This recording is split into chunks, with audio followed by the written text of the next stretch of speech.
प्रस्तावना. इकिगाई जादुई शब्द. पावसाळ्यातील एका संध्याकाळी टोकियोत या पुस्तकाचे दोन्ही लेखक जेव्हा चर्चा करत होते तेव्हा या पुस्तकाचे बीज पहिल्यांदा रुजले. आजपर्यंत कित्येक वेळा आम्ही दोघांनीही एकमेकांचं लेखन वाचलं होतं, पण पहिल्यांदाच एकमेकांना भेटलो होतो. आम्ही दोघेही जपानच्या राजधानीपासून हजारो मैल लांब राहतो, पण आमच्या दोघांच्याही आवडीचा विषय एकच असल्यामुळे आज एकत्र भेटलो होतो. या भेटीतून या पुस्तकाची निर्मिती झाली आणि हे पुस्तक पूर्णत्वाला आलं. अंदाजे 1 वर्षानंतर आम्ही पुन्हा भेटलो. त्यावेळी टोकियोतील एका बागेमध्ये फेरफटका मारताना आम्ही पाश्चिमात्य देशामधील लोकांची सद्यस्थितीतील मानसिकता, विशेषतः लोगोथेरपीसारख्या गोष्टी ज्या त्यांना जीवनाचा उद्देश शोधण्यासाठी प्रेरित करतात, अशा विषयावर चर्चा केली. आमच्या चर्चेतून आम्हाला असं लक्षात आलं की सध्याचे मानसोपचार तज्ज्ञ हे विक्टर फ्रँकल यांनी सांगितलेल्या लोगोथेरपीचा वापर करत नाहीत. त्यापेक्षा विद्यापीठामध्ये शिकवल्या जाणाऱ्या गोष्टींनाच ते जास्त प्रमाण मानतात. पण आजही लोक जीवनाचा खरा अर्थ शोधण्यासाठी झटतच आहेत. आपण नेहमी स्वतःला प्रश्न विचारत असतो, माझ्या जीवनाचा उद्देश काय? फक्त जास्त वर्ष जगणं हेच ध्येय आहे, की जीवनाचा या पलीकडेही आणि यापेक्षाही मोठा काहीतरी उद्देश आहे? काही लोकांना त्यांना काय पाहिजे आहे हे पक्कं ठाऊक असतं आणि ते त्या ध्येयाने वेडे होऊन जगत असतात, तर काही लोक कायम द्विधा मनस्थितीमध्ये जगत असतात. असं का होतं? आमच्या या चर्चेमध्ये इकिगाई या जादुई शब्द आला. ही एक जपानी संकल्पना आहे.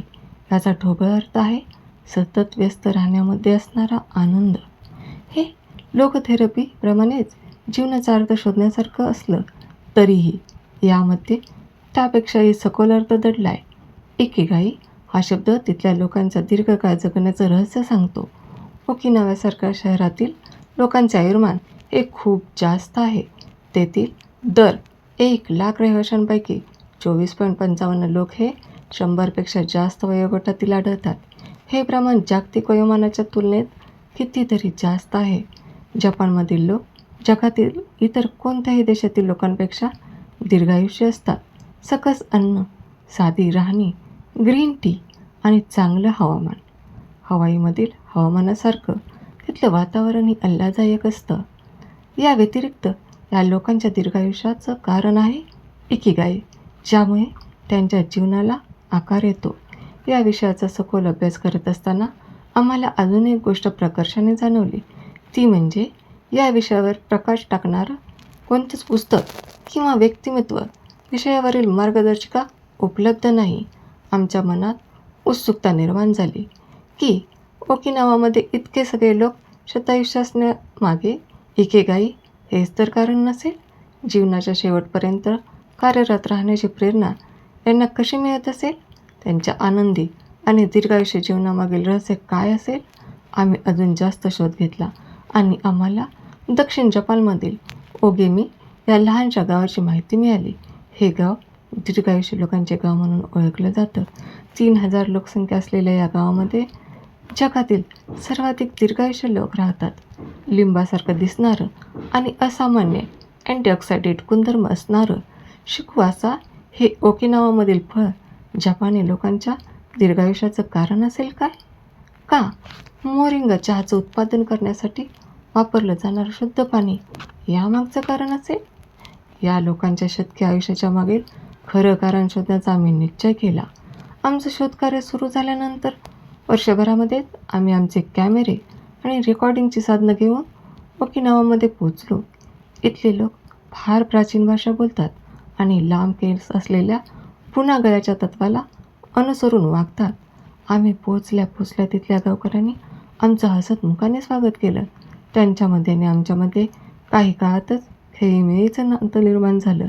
हे लोक वेगळ्याच ऊर्जेने जगतात असं आम्हाला जाणवलं. जेव्हा आम्ही तिथल्या सर्वात वयस्कर माणसांच्या मुलाखती घेतल्या तेव्हा आम्हाला जाणवलं की नैसर्गिक परिस्थितीच्या पलीकडचं काहीतरी ते कार्यरत होतं, ज्यामुळे हे लोक दीर्घायुष्य जीवन जगत होते. इथल्या रहिवाशांच्या जीवनामध्ये वेगळाच उत्साह आणि ऊर्जा वाहत होती, ज्यामुळं ते आनंदी आणि शतायुषी जीवन जगत होते. पुन्हा इकिगाई हाच रहस्यमय शब्द आमच्या समोर आला. पण इकिगाई म्हणजे नक्की काय? याचा नक्की फायदा काय होतो? आम्हाला हे ऐकून अजून धक्का बसला की दुसऱ्या महायुद्धाच्या वेळी याच निसर्गरम्य ठिकाणी हल्ला झाला होता, ज्यामध्ये 200 निरपराध लोकांचा बळी गेला होता. पण असं होऊनही तिथल्या लोकांमध्ये कोणविषयीचे द्वेष नव्हता. उलट ते त्यांची विचारधारा आणि विचारीभूत जोडे या तत्त्वानुसार सर्वांशी वागत होते. विचारीभूत जोडे याचा अर्थ असा आहे की सर्वांना आपल्या भावासारखंच माना. तुम्ही त्यांना यापूर्वी कधीही भेटला नसलात तरीही ते भाऊच आहेत असं माना. ओकोमी लोकांच्या आनंदी जीवनशैलीमागे आम्हाला जाणवलेले पहिलं रहस्य म्हणजे त्यांची सामाजिक बांधिलकी. हे लोक फार पूर्वीपासूनच संघभावनेने आणि सामाजिक आपुलकीने जगतात. हे नेहमी एकमेकांशी प्रेमाने वागतात आणि एकमेकांना कायम मदत करतात. मित्रत्वाची भावना जपणं, हलका आहार, पुरेसा आराम आणि नियमित व्यायाम ही त्यांच्या आरोग्याची कारणं आहेतच. पण त्याचबरोबर समाधानी, आनंदी आणि शतकी जीवनाच्या मागील खरं कारण होतं इकिगाई. त्यांचा प्रत्येक दिवस ते इकिगाईनुसार जगत होते. या लोकांच्या शतायुषी दीर्घायुषी जीवनाचं रहस्य तुमच्यासमोर मांडणं आणि तुम्हाला तुमच्या इकिगाई शोधायला मदत करणं हाच या पुस्तकाचा उद्देश आहे. कारण ज्या लोकांना इकिगाई सापडला ते लोक आनंदी, समाधानी आणि दीर्घायुष्य आयुष्यात जगले. तुमच्या या यात्रेसाठी आमच्याकडून मनापासून शुभेच्छा. हेक्टर गार्सिया आणि फ्रान्सिस मिरेलस.